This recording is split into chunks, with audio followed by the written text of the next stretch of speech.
président américain Donald Trump a reçu aujourd'hui le président du Salvador, un allié précieux dans sa politique de renvoi forcé en Amérique latine d'immigrés sans papier.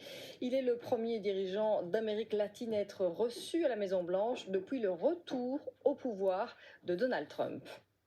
Le président du Salvador a accepté contre rémunération que plus de 250 personnes expulsées des États-Unis soient incarcérées dans son pays. 10 criminels, des membres présumés de gangs et expulsés par les États-Unis, sont d'ailleurs arrivés à l'aéroport international du Salvador dans un avion militaire américain. Tous vont se retrouver dans le gigantesque centre de confinement du terrorisme, le CECOT, une prison de haute sécurité décriée par les ONG. Là-bas, les droits de l'homme ne sont pas vraiment une priorité. Lax Milota, Charlene Peters.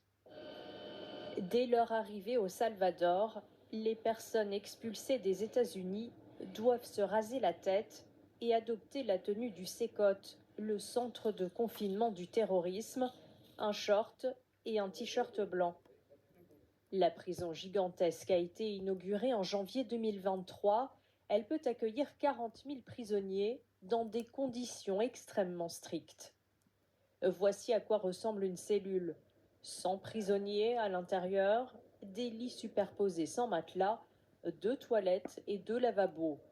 Les détenus y sont enfermés 23 heures sur 24 et la lumière reste allumée en permanence. Privation de nourriture, privation de soins médicaux, de contacts familiaux, torture, aveux forcés, fosses communes, on retrouve toutes les violations possibles et imaginables des droits humains dans ces prisons et dans le pays aussi en général d'ailleurs. Le président salvadorien a créé cette prison ultra sécurisée pour lutter contre les gangs et le trafic de drogue dans son pays. Nayib Bukele propose désormais d'accueillir des détenus étrangers contre rémunération. Une proposition acceptée par les États-Unis, mais aussi le Costa Rica.